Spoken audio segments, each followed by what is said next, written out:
RTI file करने के बाद हम लोगों के पास 4-5 मार्क्स आए, 100 के आसपास समझ लीजिए रैंक था, और उसका मार्क्स था वो सॉल्व किया था 170 क्वेश्चंस एआईआर 13 की बात करें जो हमारे आईआईएम में पिछले साल थे।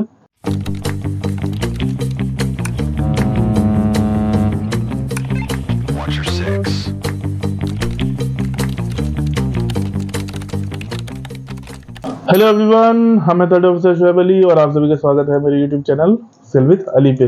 तो आईएमयूसीटी सबका हो चुका है एंड होपफुली बहुत लोगों का अच्छा भी गया है, कुछ लोगों का खराब भी गया है और बहुत लोग परेशान भी हैं कि उनका कैसा रैंक आएगा।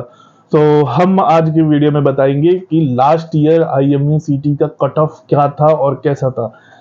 बट उससे पहले हम एक चीज बता दें, कभी भी किसी को नहीं पता चलता है कि आईएमयूसीटी का कट ऑफ क्या है कैसा है, लेकिन एक तरीका है जिससे आप ये पता लगा सकते हो कि आपको मार्क्स कितना आया और उस हिसाब से आपको आपका रैंक है तो उस हिसाब से एक जनरल आइडिया लग जाता है कि हाँ आपको कितना कट ऑफ गया होगा। पिछले साल जब आईएमयूसीटी हो गया, रिजल्ट आ गया, तो हमने हमारे कुछ स्टूडेंट से आरटीआई फाइल करवाया और आरटीआई फाइल करने के बाद हम लोगों के पास 4-5 मार्क्स आए और उस पे हम लोगों को जो रैंक मिला था वो चीज हम आपके साथ शेयर करेंगे और हम एक अप्रोक्सीमेटली रैंक आपको बताएंगे, एग्जैक्ट रैंक नहीं बताएंगे, नहीं तो एग्जैक्ट रैंक बता देंगे तो आप लोग जाके फिर उस लड़के को मैसेज कर करके परेशान कीजिएगा। तो सबसे पहले बता देते हैं, एक स्टूडेंट जो कि आरटीआई फाइल किया और उसका रैंक था अप्रोक्सीमेटली 11,000। ठीक है, 11,000 रैंक था उसका। और जब हम लोग उसका पहले क्या था, आरटीआई जब उससे पहले 2022 में फाइल करवाए थे तो उसमें क्वेश्चंस भी मिल गए थे हम लोगों को, लेकिन 2023 में क्वेश्चंस नहीं मिले, सिर्फ ये मिला कि हाँ ये नंबर क्वेश्चन था, ये सही है ये गलत है, और फिर उस हिसाब से जब हम लोग पूरा निगेटिव मार्किंग ये सब करके देखें तब 11,000 अप्रोक्सीमेटली 11,100 के आसपास समझ लीजिए रैंक था और उसका मार्क्स था 56। जी हाँ, 56 मार्क्स पे 11,000 रैंक मिल गया था। उसके बाद से हम लोग फाइल करवाए थे एक स्टूडेंट से जिसका अप्रोक्सीमेटली रैंक था 6500। 6500 रैंक के लिए उस बंदे का मार्क्स था 67। 67 रैंक नंबर पे उसको लगभग रैंक मिल गया था, वही 6500 के आसपास। उसके बाद से एक स्टूडेंट का रैंक था अप्रोक्सीमेटली 4200 जिसके लिए उसका मार्क्स था 86। मतलब 86 मार्क्स पे उसको अप्रोक्सीमेटली 4200 समथिंग रैंक मिल गया था। अब देखिए 86 मार्क्स बहुत सारे बच्चे का रहा होगा, मतलब ये समझ लीजिए कि 50-60 बच्चे ऐसे रहे होंगे जिसका 86 मार्क्स रहा होगा। अब उनका वो आईएमयू का पता नहीं किस हिसाब से करते होंगे कि रैंक देते होंगे।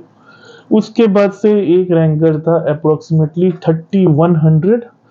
3100 का जो रैंक था अप्रोक्सीमेटली 94 या 95 मार्क्स पे उसको 3100 रैंक मिल गया था।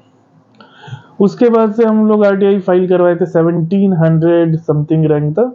1700 रैंक के लिए उसका मार्क्स था अप्रोक्सीमेटली 102 या फिर 103, यही इसी के आसपास मार्क्स था। हमको उतना अच्छे से भी याद नहीं आ रहा है, वो बताया था, पूरा रिकॉर्ड रखे थे बट मिस हो गया हमसे। उसके बाद से एक रैंकर था लगभग 1100। ये सभी हमारे आईएमयूसीटी के मतलब आईएमएमेट के स्टूडेंट्स हैं जिससे हम लोग आरटीआई फाइल करवाए थे। 1100 रैंक वाले को अप्रोक्सीमेटली मार्क्स था 117 और 118, यही कुछ था। उसके बाद से हम लोग आरटीआई फाइल करवाए थे 600 अप्रोक्सीमेटली 600 रैंक वाले से जिसका मार्क्स था 128। 300 नहीं 400 समथिंग वाले रैंक से जब हम लोग आरटीआई फाइल करवाए थे तो उसका रैंक था 140 समथिंग रैंक था। मतलब आप ये समझ लीजिए कि अगर आपका इस बार भी, मतलब ऐसा नहीं है कि क्वेश्चंस इस बार भी लगभग उसी लेवल के थे, थोड़ा सा हमको लगता है टफ ही थे, तो जाहिर सी बात है कट ऑफ उतना ज़्यादा नहीं बढ़ेगा। लेकिन हाँ, अगर आप 120 से 150 मार्क्स तक स्कोर कर लेते हैं तब आपको रैंक आ जाएगा अंडर 2000 तो आ ही जाएगा अगर आप 120 के ऊपर स्कोर कर लेते हैं। रैंक 13 का तो हम नहीं बताएंगे क्योंकि आप लोग फिर उसको परेशान कीजिएगा, क्योंकि हम उससे आरटीआई फाइल ही नहीं करवाए थे। लेकिन हाँ, उसका जो एक्सपीरियंस था वो हमको लोगों को बताया कि वो सॉल्व किया था 170 क्वेश्चंस। AIR 13 की बात करें जो हमारे IIMET में पिछले साल थे, वो अप्रोक्सीमेटली 171 172 क्वेश्चंस किया था अटेम्प्ट, जिसमें से you are sure that you will get 165 plus marks. मतलब जितना भी वो सॉल्व किया था लगभग सारे के सारे उसके क्वेश्चन सही थे, वो इतना कॉन्फिडेंट था, जिसकी वजह से उसको रैंक आया 30,013। सो ये रैंक था और कट ऑफ था लगभग पिछले साल का। इस बार ज्यादा नहीं, थोड़ा सा ही बढ़ेगा, लेकिन हाँ ये कह सकते हैं कि अगर आप 60 या 70 मार्क्स पे आएंगे तो आप लटक जाएंगे, क्योंकि बच्चे इस बार बहुत ज्यादा है। और कट ऑफ हमको लगता है जो भी पास करेंगे ये सब 80-90 के ऊपर वाले ही पास करेंगे, बाकी लोग का एक साल पानी में जाएगा, छपाक हो जाएगा। सो अब होप कीजिए कि सब कुछ बढ़िया हो, और चलिए देखते हैं आगे क्या होता है। टाटा, बाय बाय, टेक केयर।